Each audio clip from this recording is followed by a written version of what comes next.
Well, employees in Calgary were told to stay home again today. In fact, unless you were an emergency worker or a cleanup crew, it was virtually impossible to get in. And the longer that goes on, the more disastrous this flood will be for Calgary economically.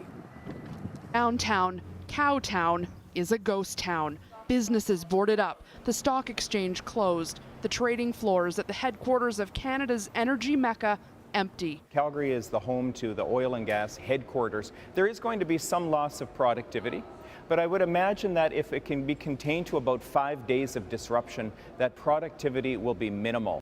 For every day, downtown Calgary is a no-go. Hard to put an exact number on, but I wouldn't be surprised if we're seeing, tens of millions of dollars a day of lost economic activity as a result of the closures. Sewers still need inspecting across the city, along with 3,000 buildings before downtown Calgary can reopen. That means at a time where billions may be needed to rebuild, the city can't afford to turn down a cent. We will be hosting the greatest outdoor show on earth, come hell or high water.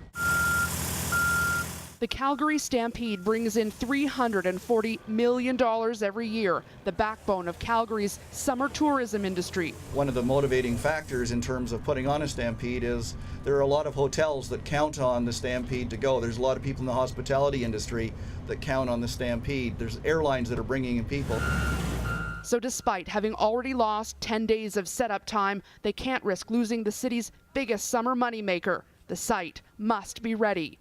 The small businesses will desperately need the income. You have to have the loss of revenue, damage to their property, and potentially loss of inventory. So they're facing 3 losses all at the same time. Just like so many homes, businesses and restaurants are struggling to clean up too. And every day they're closed is $1 down the drain. It's a big portion of our business is in the basement, so we're kind of starting over right now. This pub needs to be sanitized and repaired before they can even consider reopening. And look, I don't think we should be rushing to some kind of dollar figure. The minister, we're still in a state of emergency. We're still in a state of emergency in 23 communities. And look at this double whammy. Will this house sell for what it was worth last week? But someone soon is going to have to pay for all of this.